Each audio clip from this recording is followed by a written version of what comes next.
All right. Hello. Oh, look at that sunrise. Yeah, look at that sunrise. Wow. Stare right at the sun. I really like it. that they do the stare into it for 15 minutes at a time every day. It sharpens your vision, I hear. It really does. Ah, that's loud. Just forgot to turn that down. So you remember there was a time a couple of episodes ago where you asked if we could recreate the movie Sunshine? Yes, I did. So, in the time since the last episode, I realized I have unlocked nuclear fission reactors. Oh, yeah. You see that thing with the trefoil on it? That is a, 1.25 meter fission reactor. On top of that is a Brayton electric generator, which takes thermal energy and converts it into electric energy. I think through a steam turbine or something. And so I'm going to take this and I put these lithium tanks on the side. Those are the big cylinders that say LI. Like battery. Yeah. Yeah, and I have those on the bottom of the ship is a plasma engine. Mm-hmm. Which I actually unlocked last episode along with the ion thrusters. And so I'm testing that out. Lithium is one of the materials you can accelerate because the way that a plasma engine works is it just takes any kind of element. It's a little different than an ion reactor, or a little different than an ion engine. Oops, sorry. I can't help but notice that things are looking a little different here. Yeah, we're finally taking off in the day. Yeah, I guess, yeah, but I don't know, like, that seems to be a new plane. No. This is still Sugar. Sugar looks a little different. Sugar looks a little bit more, like, detailed. Maybe it's just because we're closer to her? I don't know. Maybe. I mean, these are we'll see all the same angles. I think it's just because we're taking off in the daytime and I'm not zoomed out because it's, because I'm in space. Probably. Yeah. Yeah, you do seem a lot closer than normal. Well, it's like we're inside it almost. Also, it probably looks a little different because part of the Icarus probe is clipping through the top of the docking bay, or clipping through the top of the cargo bay. Oh, that's what that is. It's a little too big, but the game didn't seem to mind, so I'm gonna count it as fitting. Because fuck the police. They built a sunroof just for it. Yeah, I mean the space shuttle, they didn't refit the space shuttle for missions because the cargo bay and stuff like that would be too much, but it had the space shuttle actually had a very, very large cargo bay capable of holding a school bus, basically. I remember us talking about that. Yeah, and so they did build different structures into it that were designed for launching satellites or holding habitation modules or other science experiments. There's actually a material exposure experiment they did, which was basically just a giant cylinder that had different material samples on it. Mm-hmm. That was the size of the entire cargo bay. It was launched on one of the Challenger missions. It was supposed to be picked up by one of the Challenger missions, but in between that time, Challenger unfortunately exploded. Yeah. And the space shuttle program was put on hiatus for a couple of years. So that experiment actually went on for way longer than it was supposed to. So we're finally releasing the Icarus probe into space. It has huge radiators on it because the way this nuclear power plant works, it just uses nuclear fission to create heat, and then that heat turns a turbine inside of that generator. Are we gonna launch this thing into the sun? Yeah. Why do you think I called it Icarus? Oh, I'm so excited. Listeners, viewers, if you haven't seen Sunshine, I recommend the movie because I think it's, very beautiful and very well acted. It's artsy. It's an artsy, like, sci-fi movie. I like it a lot. Matt will argue about the science of it and why things happen, but whatever. Well, mostly I like it up until the third act. I think we said this earlier on the show. We did, yeah. We talked about it when I first mentioned Sunshine. Yeah. See, I like the third act too, though. I like it a lot because and I know why you don't like it. It stops being about sci-fi and it starts being a thriller. It also it just is about ratcheting up tension, and it has to keep escalating it, and sometimes it escalates it. Okay, it sometimes escalates it in a way that doesn't make sense. And now we fire the plasma engine to full power, generating 3 newtons of force. Actually, 300 newtons, I think. Okay. On just for comparison, you know those little tiny rocket engines that I had on the Hopper craft on Minmus? Yes, I those do generate those. 20 kilonewtons. So this baby is just trucking. It's gonna take a while to get anywhere. But it has something like 16,000 meters per second of delta V, which is enough to, if I just accelerated it straight without using any gravity assist, is enough to get from the sun and back. But this baby ain't coming back. No, it ain't coming back. I actually outfitted it with a whole bunch of science instruments, including mapping software, because I realized that from our Moho probe, Sweetheart, I turned on the mapping instruments when I was leaving Kerbin, and I realized it was trying to map the sun. It's too far away, though, from its position, And really, you're not going to find any landmarks on the sun. No, but this does pose to me a curiosity whether or not we can map the sun. I mean, which is a thing. Maybe. Why not? Yeah, it's a thing I want to try and do. So I'm going to launch 2 probes using our technology. I was hoping I could fit both of them in the cargo bay, but Icarus is so large that I could not fit the companion probe Daedalus into the same area. Daedalus is different. It's much smaller, and it uses an ion engine, which is powered by xenon gas, which we talked about last time. Yes. I also put some footnotes in the show last time about Vasimir, which is actually what the plasma thruster in this game is based on.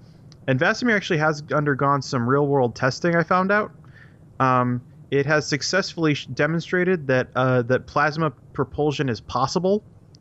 And in its first test, it generated a whopping half Newton of thrust. I was going to say, it's possible, but is it practical? There actually are plans in place right now to launch a Vasimir engine to ISS, because it has such an amazingly high specific impulse that if we launch it to ISS, it could do reboosting without having to send a lot of fuel up, because you don't need a lot of thrust to reboost ISS. Like, just once a year they do something to boost their orbit out about 2 kilometers.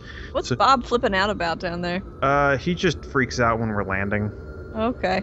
I can't imagine why. Possibly because your plane is doing some sort of beautiful swan dance up in the sky there. Yeah, we have to keep doing. I actually discovered so the game crashed a bunch of times after I did this, so I actually had to do this approach like 3 times, and I found out that I found out a different way I can actually slow down without using so many serpentine curves, and we're gonna land way off target here, but I discovered if I just come in at an attack angle of like 45 degrees and just stick there, the plane will slow itself down pretty significantly without me having to make any major adjustments. Oh. And during one of the other landings that I didn't record because I'm just about kind of one take as long as I can. On one of the other landings, I was actually able to glide all the way back to the Space Center without having to use the jet engines. I also realized at some point, and probably one of the future space planes is going to have a different design, because this thing has so many engines and it has fuel tanks stacked on top of fuel tanks, and then it has the tailplane stacked on top of the fuel tank, stacked on top of the other fuel tank. When I try to make yaw maneuvers, the tailplane is so far off from the center of mass that it actually induces a roll, which is why the thing wobbles so much whenever I try and turn left and right. Yo, dog. Heard you like fuel tanks. Yeah. So you see right now we're accelerating at about 0.004 Gs. Aw, you go, Icarus. You're And doing great. you can see how the altitude is increasing. Or no, wait, I have surface level stuff, but I switched to orbital display. You can see our altitude is increasing. We have just boosted 1 kilometer. Yay! But you see our fuel is like our fuel isn't even going down at a measurable rate. It's gonna take us a while to get the sun, isn't it? Yeah, it's gonna take forever. But you see, it's saying our fuel's going down so slow, the game doesn't even have a thing for how much draw we have. Oh, hey, this thing. Yeah, we're back. Forgot about it. We're back to Thelma and Louise. So I don't know why, but for some reason, when I time accelerated, it threw the asteroid wildly off course. Huh. Like really, really far off course. So I have to burn most of my fuel just to get it into orbit around here. But I do manage to hit a very, very nice coincidence that just before I run out of fuel on the Thelma redirect probe, I guess, I actually managed to hit an encounter with the moon that will circularize the orbit a lot better.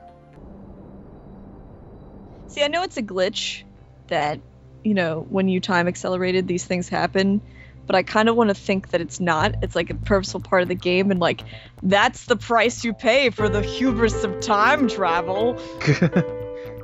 Well, I think it's fair to say that, like, the development cycles and a lot of the bugs in this game are not, oh yeah, so now we're finally trucking our rover across this here moon. We're gonna try and head to that anomaly to the east.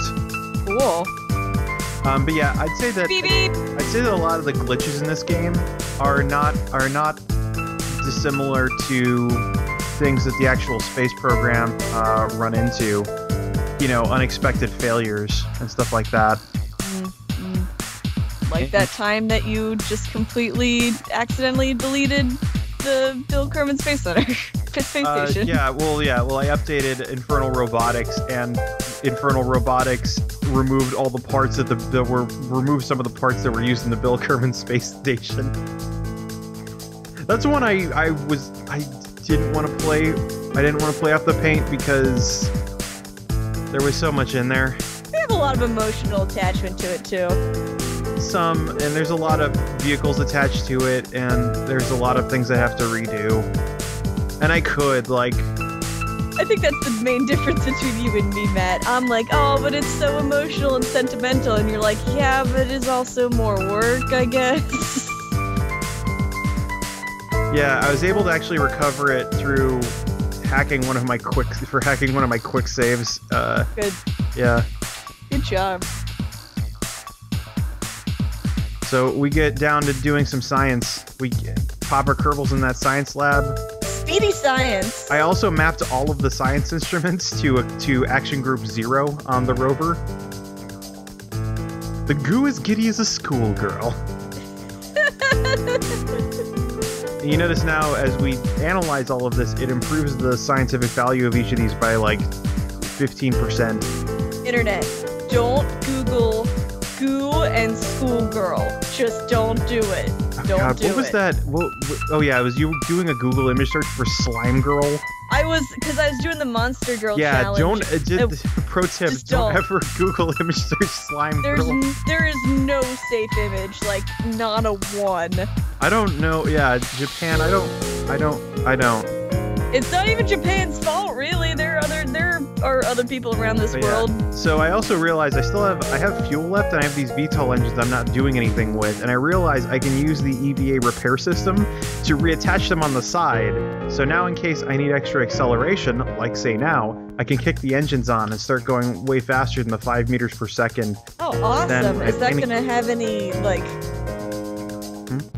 Is it gonna be like damaging to your vehicle? Like, is your vehicle ever meant to go that fast?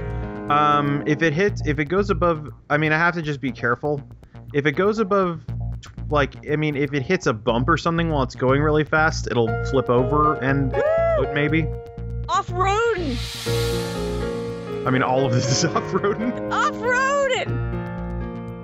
And yeah, I do be very careful when, I do be very, very surgically careful when driving this vehicle so that I don't flip it. Oh yeah, so we have this seismic probe on here. Whoa, whoa, whoa! So we're going to one of our old satellites. The batteries on this are about to die. So we decide to do like NASA does and give it one last scientific mission. So you notice it said that seismic accelerometer said the surface will be measured for impact events. Okay. So this has propellant in it. It doesn't have any useful scientific instruments left on it. And the batteries are done. Impact event it? Yeah. We're gonna make it an impact. And I'm using the onboard cameras to get a better glimpse of the moon as we come in hot. Oh man. We are the impact event. It was us. You're welcome, Evangelion!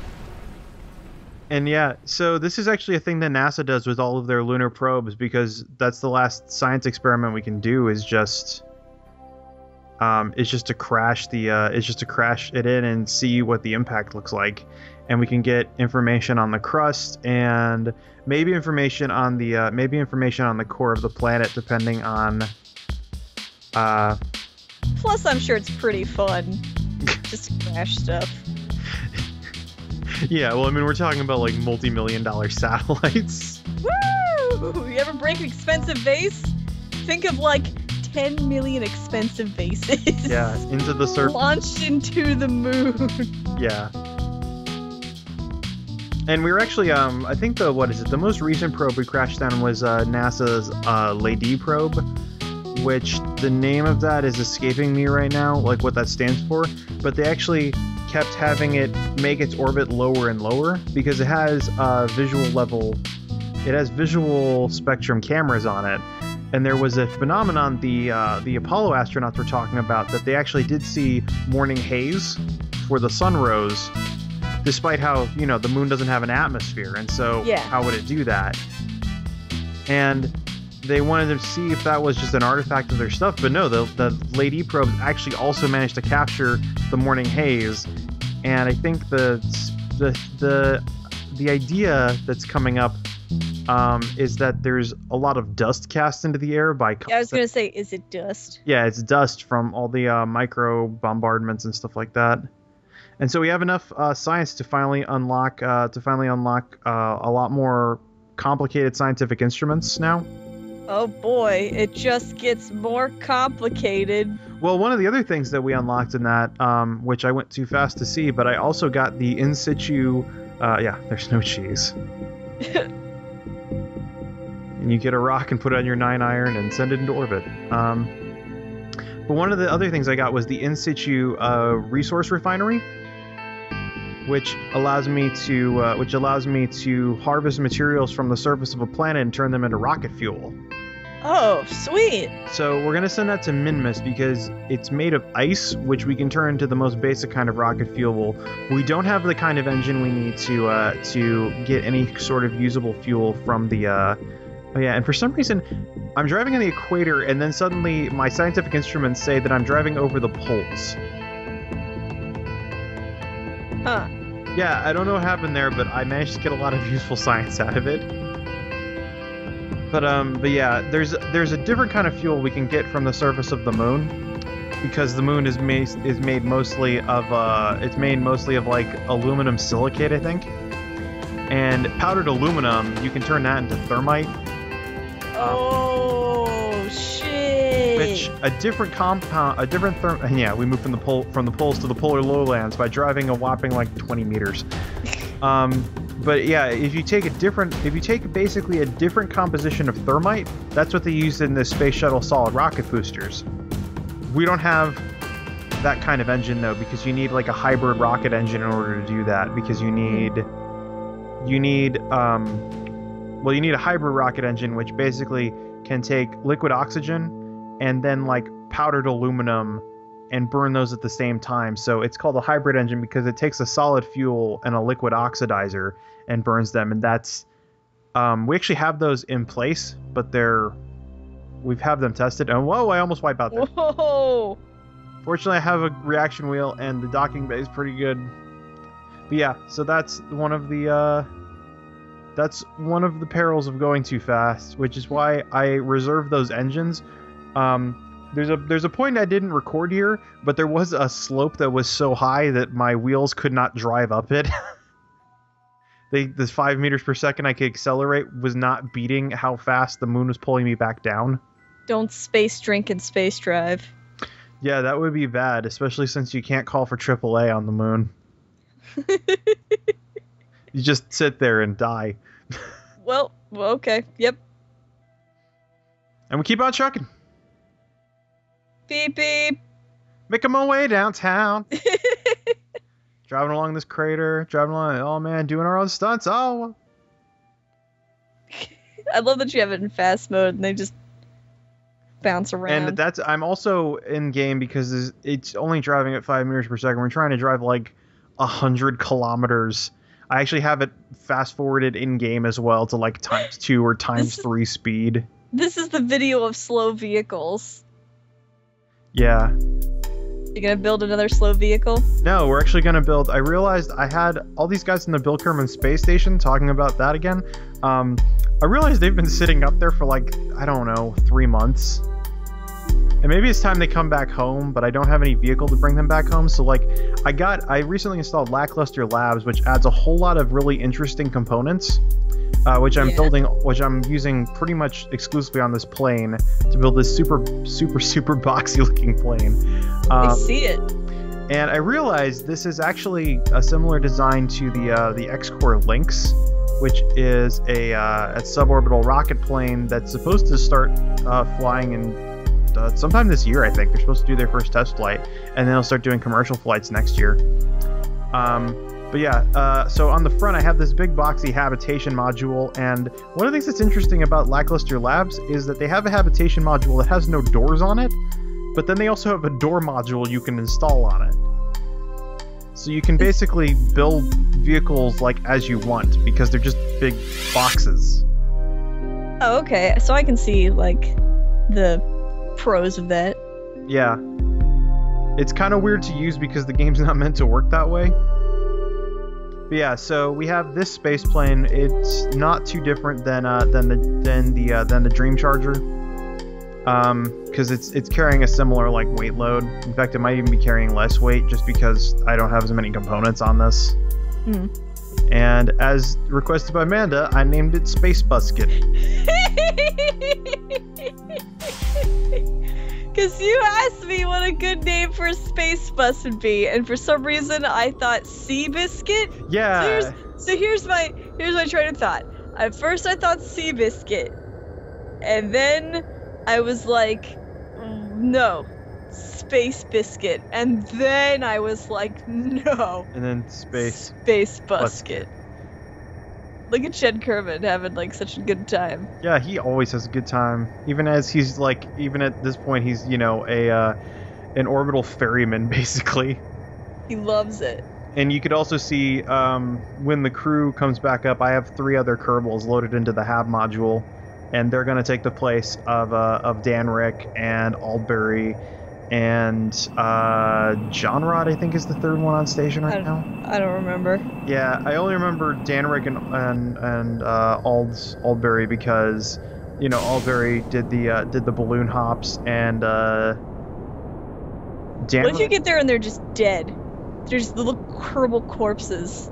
Then I guess we'll figure out what went wrong on station and give them a proper burial on Kerbin. Then we'll have a murder mystery in space! That'd be pretty dope. Would be pretty dope. That's what Sunshine is about. And also, I realized I did not outfit this with any life support beyond what was built in, so I had to make a very, very quick rendezvous. So this thing has been in space for an hour and 40 minutes and already has rendezvoused with the station. And I realized I mounted the docking port wrong, so I have to mount the space plane on here. Weird. Matt, these are all mistakes you've made in the past. Yeah, but this one I did not realize until I got into orbit. I actually had a much easier time docking this, I think, because and also I need to send another Hab module up because I don't have a place to put guys while I'm sending Kerbins to and from. It could probably stand to be a little bigger, yeah. Yeah, I'm probably gonna launch another module to it the next chance I get. I have a new science lab and a whole bunch of instruments and a whole bunch of other stuff, and I have all these docking ports I'm not using. So I've been meaning to build it out. I just have anytime I get a chance to launch a rocket, I just have another mission that I'd like to do. Like the next thing I launch is probably going to be a jewel exploration probe, because my window to launch that is coming up in like 10 days, I think. It's gonna make a big old space house. Yeah, I mean, especially with the lackluster lab stuff, I could make that even has things like greenhouses and stuff like that. Like, I also undock this power generation node that's just kind of sitting here because the station doesn't need this extra thing, and it's really kind of throwing shit off. And I realized since I can monitor seismic impacts, let's just crash something into Kerbin and see what seismic data we can get out of that. It'll be great. Now, the tricky thing about this is that I have to crash it into the land and not the ocean. And so I have to try and estimate how much atmospheric drag will affect it, and try and hope the atmospheric drag will bring it down over land and not over the ocean. Because it can't, like, change its own course. Yeah, I mean, it can. It has an engine on it, but its engine is meant to, like, land on Minmus. And so we come in, and some of the land plates explode off, but it might not make it to the ground. Yeah, the thing I realized is that the sun shield on it is actually working as a pretty efficient supersonic decelerator. Which actually reminds me of it actually reminds me that NASA actually is doing a launch of their low density supersonic decelerator, which is not a vehicle too much unlike this. Like, it's a big saucer that has a rocket engine on the back that will then it's how they're going to test their Mars parachute. Mm-hmm. They're just going to launch it into the way high up into the upper stratosphere where the air is super thin, close to what the Martian atmosphere density is, and then they're going to deploy it. Yeah, so we failed there now. So we'll have to get atmospheric data a different way. Oh yeah, and we find this magic floating boulder. Huh. Yeah, definitely not an artifact of the ground scatter.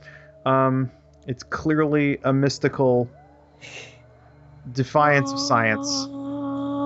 Science defiance. It's a science defiance boulder.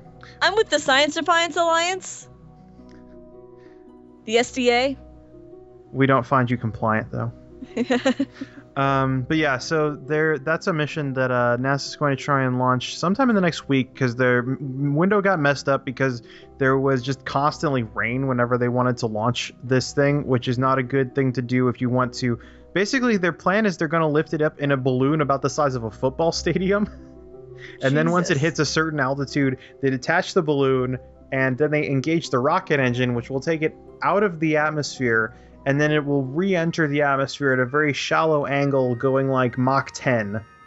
And then they'll deploy the low density supersonic decelerator, which is basically like a big ring that just pops out the side that's meant to bite into the air at supersonic speeds.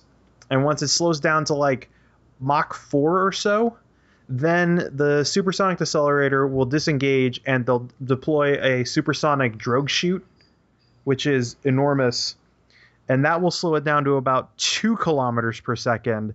And at that point, as it starts to bite into the atmosphere, it'll slow down enough, and it should be stable enough that from that point, in a proper mission, they'll then detach the parachute and engage something like Sky Crane. Because, and they're testing all this because we're planning on eventually landing people on Mars. And Sky Crane was an impressive engineering effort, but it can only land something that weighs about 1 ton. Because the Curiosity rover, which was actually landed with Sky Crane, was about the size of a sedan.